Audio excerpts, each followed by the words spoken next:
Hey guys, in this video I'm gonna show you a very basic and very strong build order in ZVP and that I like to play from time to time. It's a very cheesy build order with links and +1 melee upgrade, but it works against almost every Protoss player and it can catch anybody off guard. It's a very strong army composition and it's also like a very difficult thing to deal for Protoss players. So in the beginning we play a very normal game, we don't do anything special, we just go for the hatchery first and then we go for the gas and pool. The very standard Zerg build order in this matchup. We don't really do anything extra here. Our first overlord flies to see if there is the second base, and should be there in most of the games, and then it goes to the main base to scout the technology. We need to see if it's a Stargate, it's a Twilight or Robo or even anything else. The second overlord can go either way, but I like to scout somewhere close to my base, for example like around the third base or the fourth base, to see if there are any proxy gates. Pretty important. Also, I don't make links in the beginning. I don't think they are, that necessary. I rather build extra drones in the beginning to snowball my economy a little bit. So you can see I don't build any links at this point when my pool is ready. I just build queens and drones because the first add-up is gonna arrive at around 240 or even like a bit later, 250, depending on the map. So I don't really need any defense at home. And if Rob attacks me, I'm just gonna be defending with my single drone. So after you order your link speed, you just take your one drone from gas and you transfer it to the mineral line on the second base. That's the goal. And we leave 2 drones for the future upgrade that we're gonna need very soon. Then you just go with your drone and put down your third hatchery. Need that, and it's gonna be up there at around 240. Your first queen goes for a crypt tumor. It's pretty important because usually you can do an inject in your main base, or sorry, in the second base, but you're probably not going to have enough resources, and you still kind of need some creep on this map and on most maps in general, and that's just a good use of your resources. After you put down your third base, you immediately make 4 links. 4 links is enough to defend against 1 adept. If your opponent goes for 2 or more, usually it's 2 actually, and most of the time it's only 1. You need minimum 2 links, and if you see more, then you need 6 to 8, depends. But it's not so important. Even if he goes to your mineral line, you're probably gonna lose some drones, but it's not a big deal, believe me, you'll recover. So then you go and scout his main base with your first overlord that just goes around. He just first arrives here, then he goes there. And you're probably gonna see one building. You need to look for the pylon here on the main base or on the natural. It's probably gonna be on the main base. This is like the second pylon. And it's pretty important that you see that second pylon, because if you don't see the second pylon on the Protoss base, it's not here, it's not on the second base, it's not on the main base. It's probably gonna be a proxy somewhere here, or here is gonna be a proxy Stargate or something like this. So when you see a second pylon, you can easily just stay around that place with your overlord. Your second overlord can also come to the main base or here, for example, or to the second base, and just you need to see the tech, you need to see the building. This build order works really good against Stargate, and I would suggest you play that against Stargate especially, but you can also try it against Twilight and Robo, although I would not recommend that, but I'll explain that a bit later. So the moment you see the Stargate, you should be really safe, and it's actually a very good information for you. It means that the build order is a go, and you can proceed as following. So now you need to continue building drones, and that's everything you need to do actually. You don't really need to do anything else. If you have like spare minerals, you can spend on a second queen here on the natural. That's going to be the third queen in total. And at around 320, you will need to put down 2 spore crawlers, 1 on your main base and 1 on your second base. And that's it. That's pretty much the start point. Like also, the moment you have 75 minerals, you should put down the evolution chamber or the +1 melee upgrade. It should be somewhere around this timing, 250. It's gonna be like the best timing for it. You see, I put it just a bit late, a bit later than usual, but it's fine. Somewhere around this timing is actually a good thing. The adept comes, and my links were a bit late in this game, but that's fine. You can just defend with the queen and with your extra links that are coming from your eggs, and that's fine. In this game, I lost only 1 drone. That's not a big deal. And I decided to cancel my spore crawlers because they were too early. And then I just keep on making drones and drones and drones. until I hit the desired number of 39. That's the exact number that we need. We don't need more than 40, because if we make more than 40, then we will start floating resources, and we don't need extra of those. And as soon as our evolution chamber is done, we produce the +1 melee. So see, my opponent is, I think, around 5.2k MMR. He's almost a Grandmaster player, or even a Grandmaster player, I don't really remember. So, and you can see like his Oracle is a little bit late, I would say. Even with a Chrono Boost, it's not gonna arrive until minute 4 or even later. So my spores are done and you don't need them earlier.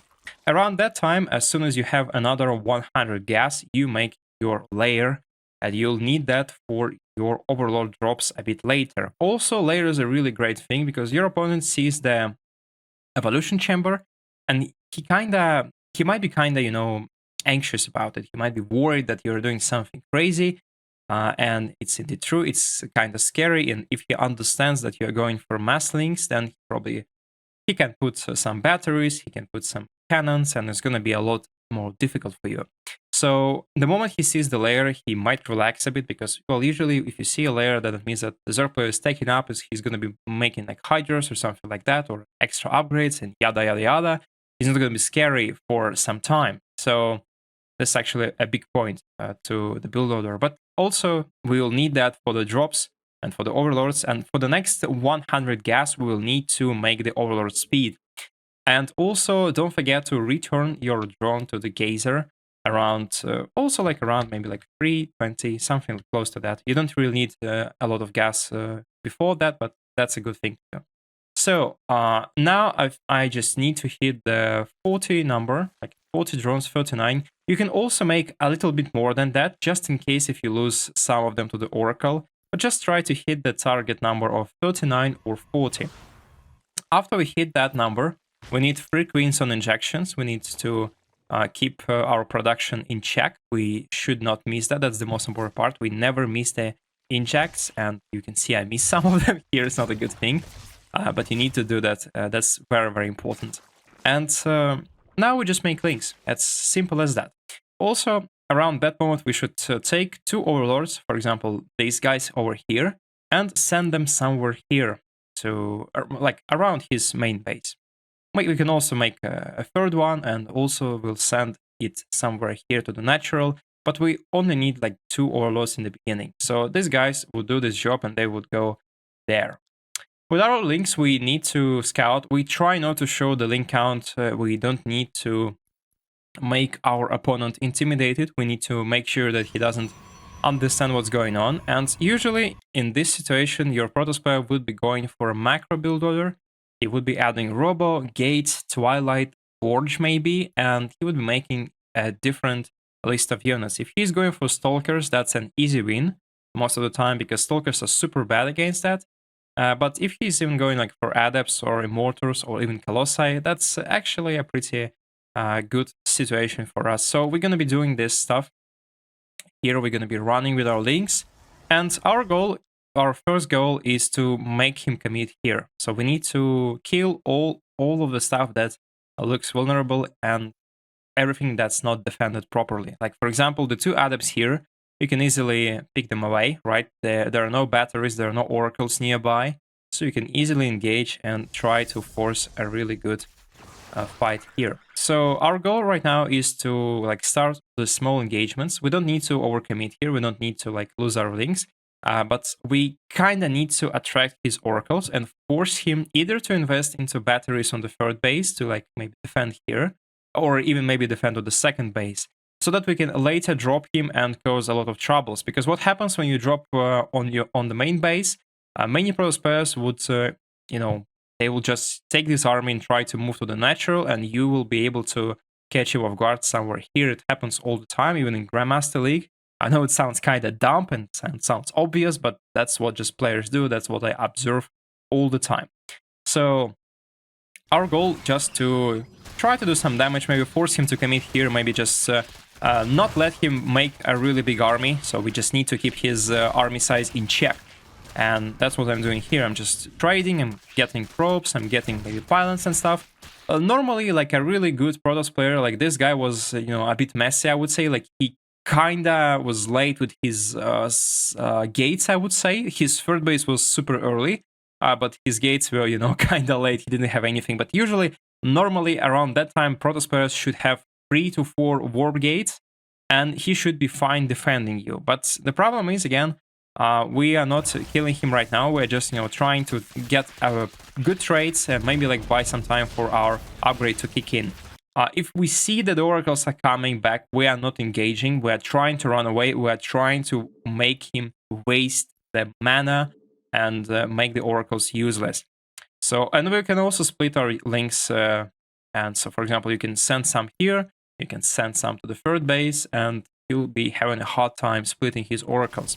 So this guy in this game, in this particular game, he was, you know, a bit messy. He actually forgot about the wall, and the wall was not really great. I could just sneak in. But normally it's not gonna happen, and you can just, you know, try to trade here. Maybe like try to take out the Stalker or like a Adept, doesn't matter. So, but just for the experiment, I just decided to retreat to show you how it looks like in a normal game where your opponent would be probably like a bit more tough to break, like just tougher to break, right? So the guy was, you know, a bit sloppy with his warp gates, but he was still like capable of defending. What you're gonna need now is you make the +2 melee. That's the next upgrade. That's pretty important. And the moment you have like extra resources, you're probably not gonna have them for the first like 2 minutes. But after you have the excess of resources, you need to put down the 4th base. And as soon as you're ready, just morph some overlords here, some drop lords, and then just go for a big drop.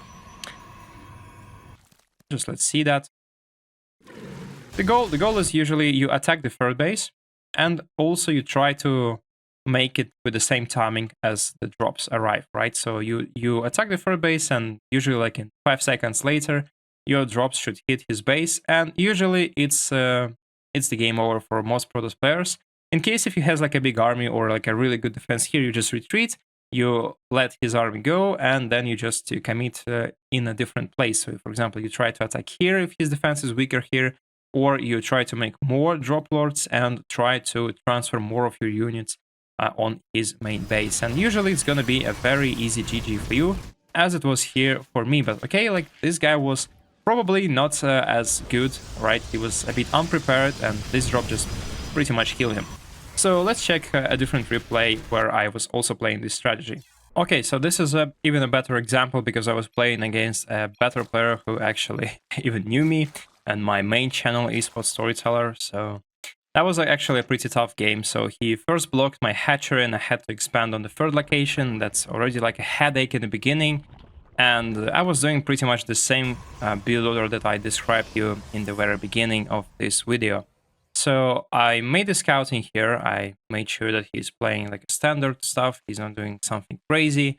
And I'm just trying to expand and make a better economy. In case if your Protoss opponent just, you know, cuts your base and forces you to place your hatchery on the 3rd base, you probably need links a bit earlier than like I showed you in the previous game. Like you probably need them around 240 before maybe like you build the 3rd base.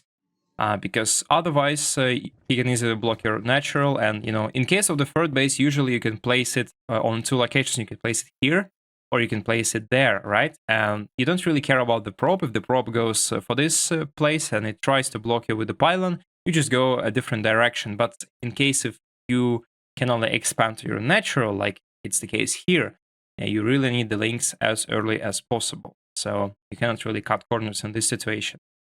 Next, there's going to be a Stargate, and I kind of knew that. I think I even scouted it a bit later. Yeah, the overlord is going there. So in this game, I'm a bit sloppy. I was playing maybe like a bit worse. So the guy is actually doing like a good job harassing me and getting like his lead in the beginning, but also taking some damage here. Yeah, took a bit too much damage with the adept, but he had like a reinforcement, so he was actually fine.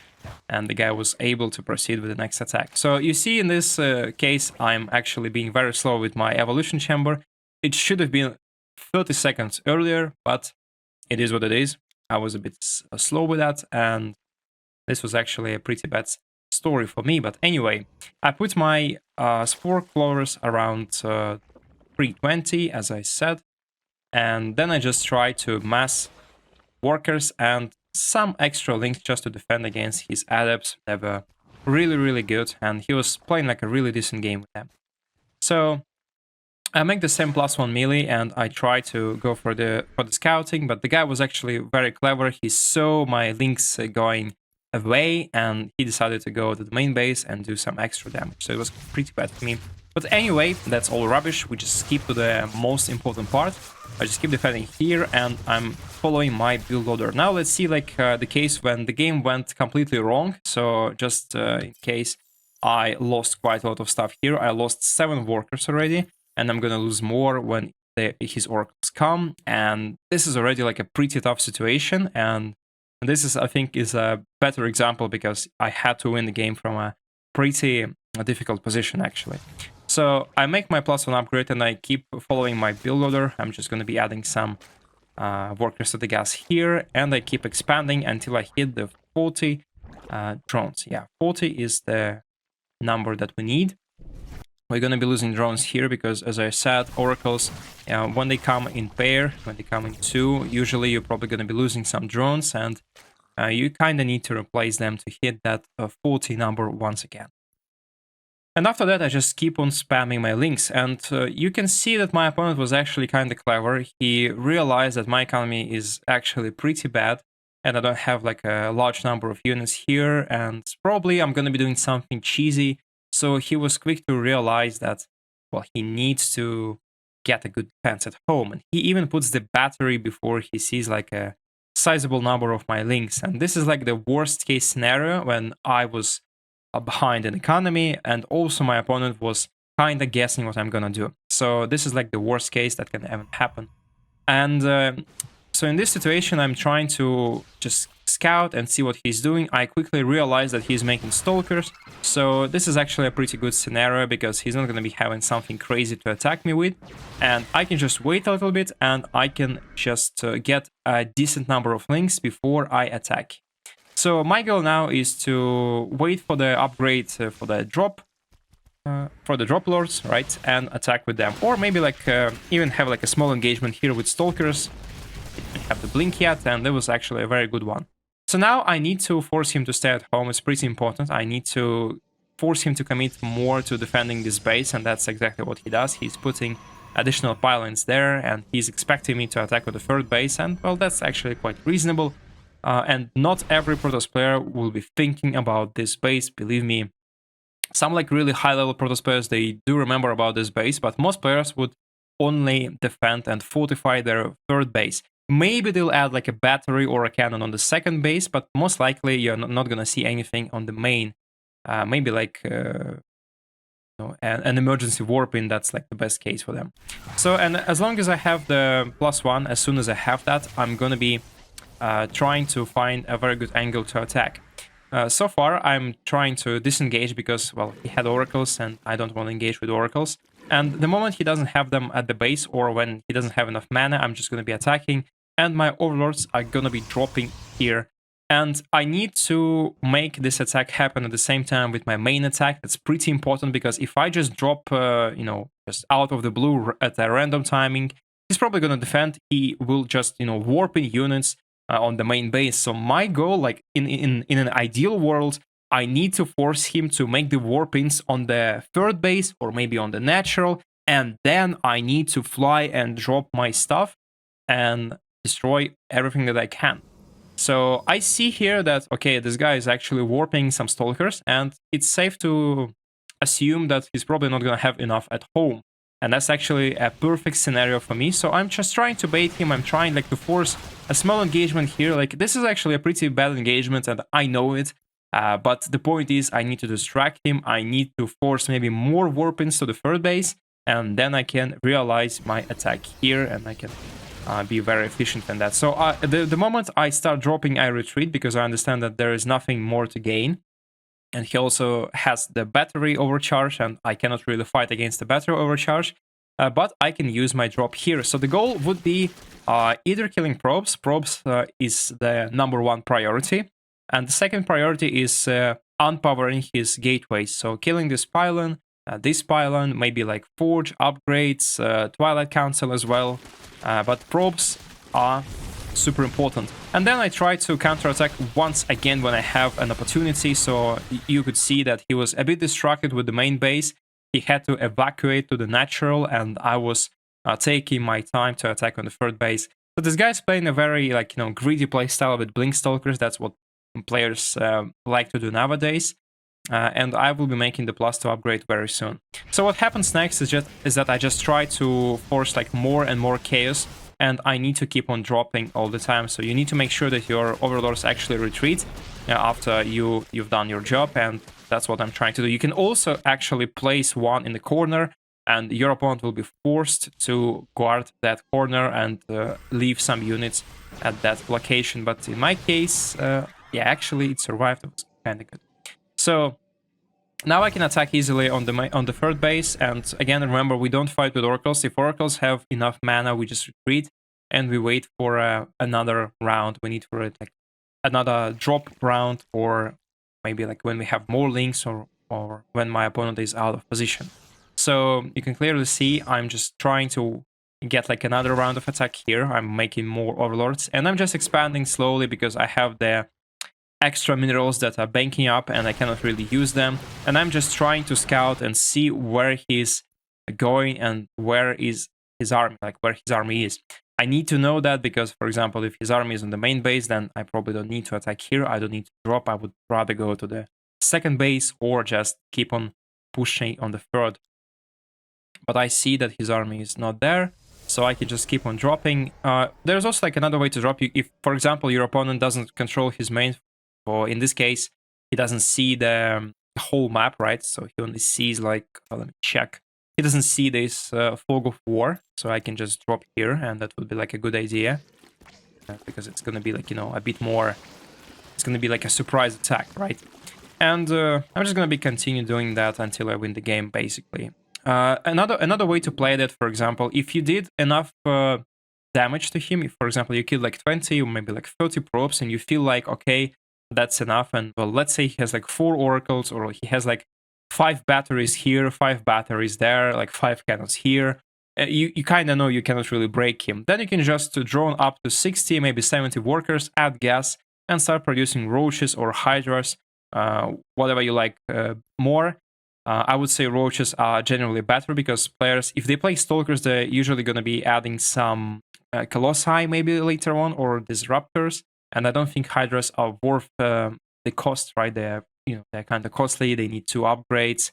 And you're also gonna need the Baneling Nest because you already have the +2 melee, and your Banelings are gonna be super efficient against everything that this guy does.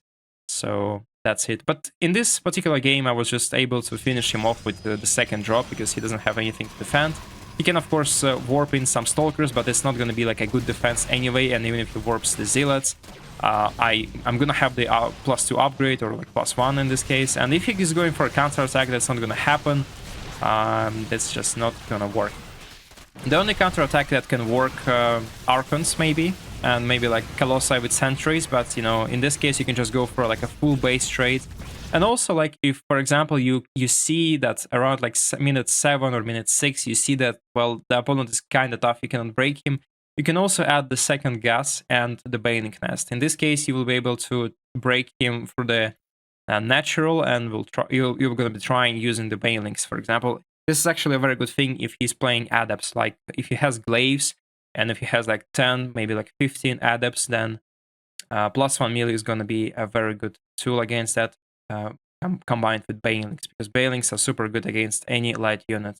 But mostly, probably you're not going to be facing adepts if your opponent was going for a Stargate, so that's safe to assume that you will only need links.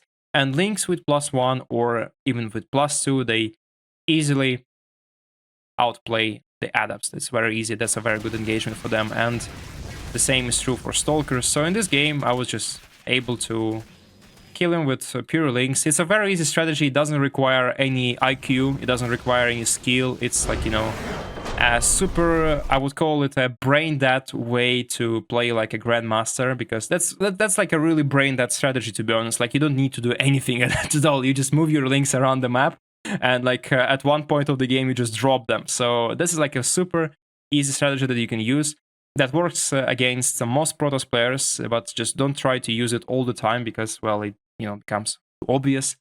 But well, that's it. I will leave like a brief description in the comments or in the description of this video so that you can just copy the build order. And I hope you enjoyed this story, you enjoyed this video. Leave a like if you did, and if you have any questions, feel free to ask me in the comments. Have a nice day, and see you next time.